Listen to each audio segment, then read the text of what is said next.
poco a poco. Bueno, pues el Banco Central Europeo, para seguir en línea con esta supervisión, le ha pedido a los grandes bancos, a los Citi, Goldman y compañía, que van a tener que hacer un esfuerzo algo mayor, ahora que ya está todo cerrado. Y ojo, porque el traslado de capital de esos grandes bancos al viejo continente podría rondar entre los 250 y los 300.000 millones de euros, que no es poca cosa. Con todo esto sobre la mesa, con los datos, con si hay o no que cambiar el objetivo de inflación, Javier del Valle, de todo esto se ha hablado y mucho, y creo que además podemos hacerlo también, no sé si está al otro lado ya preparado, Alexis Ortega, director general técnico de Finagentes Gestión. Alexis, muy buenas noches. ¿Qué tal, José? Muy buenas noches. ¿A usted le parece que cambiar el objetivo de inflación del 2 al 4% o al 3% es cambiar la meta en mitad de una carrera o es parar un coche en llamas en un momento complicado? Bueno, viene a significar un absurdo más de los bancos centrales. Yo incluso creo que el objetivo del 2% es una falsedad. La estabilidad de precios debería ser el 0%, no el 2%. Hay que tener en cuenta que un 2% interanual, anualmente a los 40 años se duplican los precios, con lo cual eso llamarle estabilidad me parece algo prácticamente irrisorio. Pero bueno, como uno ya ha venido acostumbrándose a estas perversiones un poco de los objetivos, pues ahora, como no se puede ni siquiera conseguir ese objetivo, pues en este momento lo que están pretendiendo ahora es ponerlo un poquitín más fácil. Pondrán el 3, pondrán el 4, pero de alguna manera nos viene a decir que el problema de la inflación es un problema bastante grave, no está creado ni por los salarios ni por los márgenes comerciales, está creado por una política monetaria ultra expansiva y una política fiscal ultra expansiva. Y tenemos a los gobiernos intentando resolver el problema que crea, generando más problemas, y a unos bancos centrales que cuando reducen la masa monetaria, de alguna manera lo que nos sucede es que el sector bancario se tambalea. Dicen que está muy fuerte, pero la verdad es que apenas han reducido la masa monetaria y ya están prácticamente casi todos ellos temblando. Por lo tanto, este es el momento crucial de todo este proceso de subida de tipo de interés, porque subirlo desde cero es relativamente fácil. Ahora es cuando va a empezar a doler y entonces veremos si realmente los bancos centrales van a poder controlar la inflación y van a desear controlar la inflación o desear la estabilidad de precio. En medio de toda esta situación, cambian el objetivo para no tener que enfrentarse a la verdad. Alexis, muy buenas tardes, soy Javier del Valle. Aprovecho para preguntarle ¿Qué tal, Javier? Sobre lo que ha dicho Loretta Mester hace un rato en una reunión para la Reserva Federal, bueno, hablando sobre la política de la Reserva Federal, la política monetaria.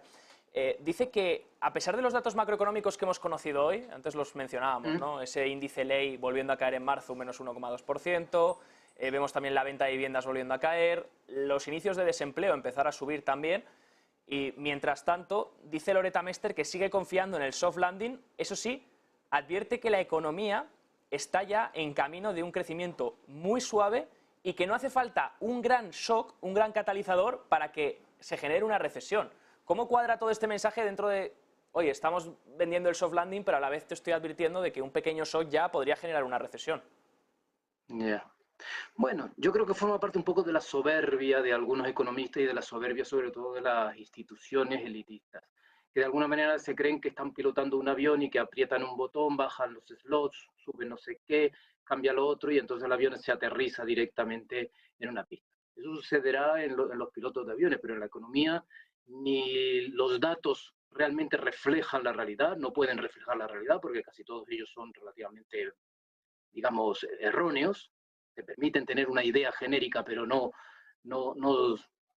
de la realidad, y desde luego todavía estamos muy lejos de saber qué relaciones tienen cada una de nuestras acciones con respecto a las maniobras que hacemos. Por lo tanto, si usted no ve la realidad y no tiene un aparato que le permita determinar cómo una actuación afecta a otra variable y cómo se encadenan uno tras otro, porque la economía es algo mucho más complejo de lo que ellos quieren, pues decir que son capaces de predecir lo que va a pasar, pues mira, me parece absolutamente descabellado. Ellos lo que están viendo, obviamente, es algo muy sencillo, que a lo mejor es lo que les permite hablar ya de recesión, es que se ven obligados a reducir la masa monetaria, y la masa monetaria al final va a dar lugar a una caída de la actividad.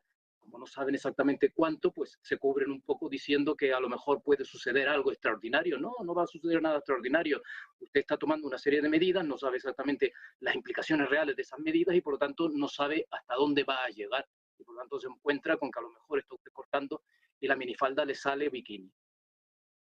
Nunca sabremos por dónde vendrá ese catalizador o lo que pueda pasar, y me ha gustado la frase, Alexis, que nadie debería intentar aventurarse a decir lo que va a pasar en la economía, porque no tenemos ni idea, y además, sobre todo en un proceso, en un momento en el que no hemos vivido en años, porque claro, este tipo de inflación no lo habíamos vivido en muchos años, tampoco esta subida de tipos de interés. Claro, todo esto para los mercados, en este momento en el que hablaba usted del balance, ¿no? Cómo se está reduciendo por esa reducción del balance. Sí que es verdad que el de la FED volvió a incrementar por esas ayudas de liquidez, esos préstamos que otorgó a los diferentes bancos, pero ya está rumbo otra vez en caída. ¿Todo esto cómo va a afectar a las bolsas? Porque parece ser que les está dando igual ahora mismo.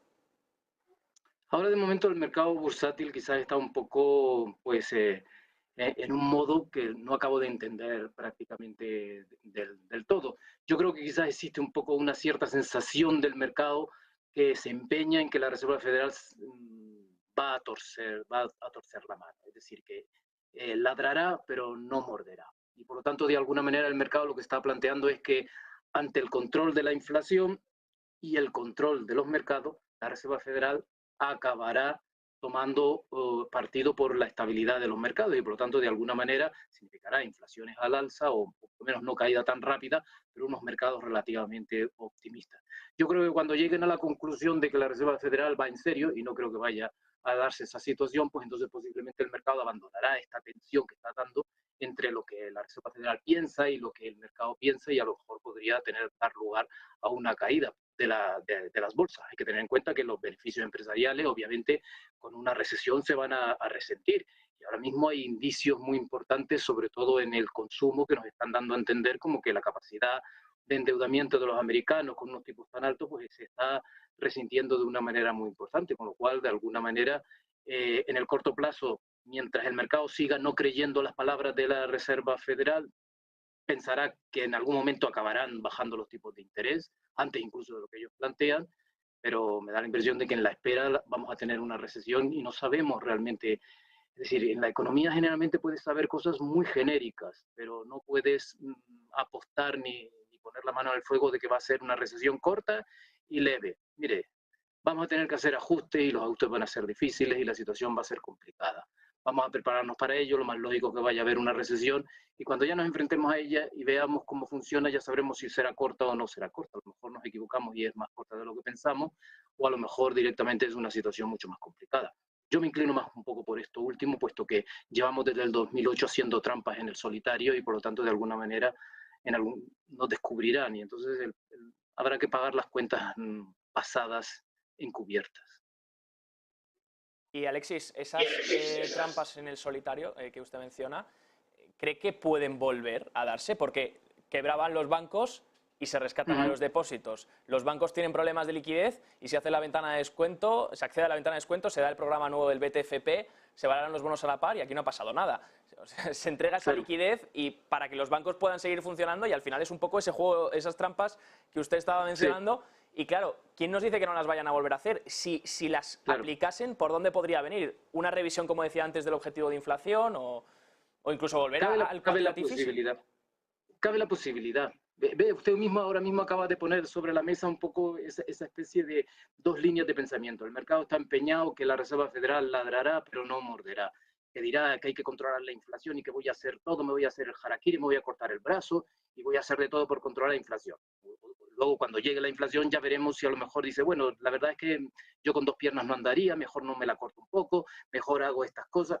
Yo creo que el mercado está pensando un poco en esas circunstancias y que a la larga, dado que la experiencia nos indica así, la Reserva Federal acaba haciendo caso a la estabilidad de los mercados más que a la estabilidad de la inflación. La verdad es que tampoco se ha encontrado desde el 2008 en una situación como esta, puesto que de alguna manera parecía que la inflación solo estaba concentrada en bolsa y en mercado inmobiliario, no tanto en los productos. Sin embargo, tras las últimas aventuras del 2020, ya ha llegado ese incremento de los precios, ya no a las dos variables de incremento de precios que teníamos hasta ahora, que era bolsa y mercados inmobiliarios, que hacían mucho daño a la población, pero bueno, parecía que de alguna manera no importaba y ahora ha llegado pues a a productos alimenticios, y está haciendo un relativamente daño a la población. Por lo tanto, tampoco sé exactamente si la Reserva Federal puede de alguna manera encontrarse en una situación de dejar al margen la inflación.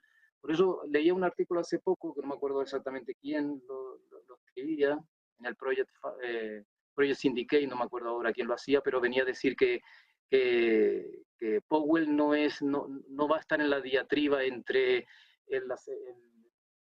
la Reserva Federal de Nixon, que tuvo que permitir la inflación, o la Reserva Federal de Reagan, que de alguna manera luchó por controlar la inflación. Quizás la Reserva Federal va a ser o va a ser recordado como la Reserva Federal que dilapidó su confianza o la confianza que el mercado y la población tenían en ella para controlar la inflación.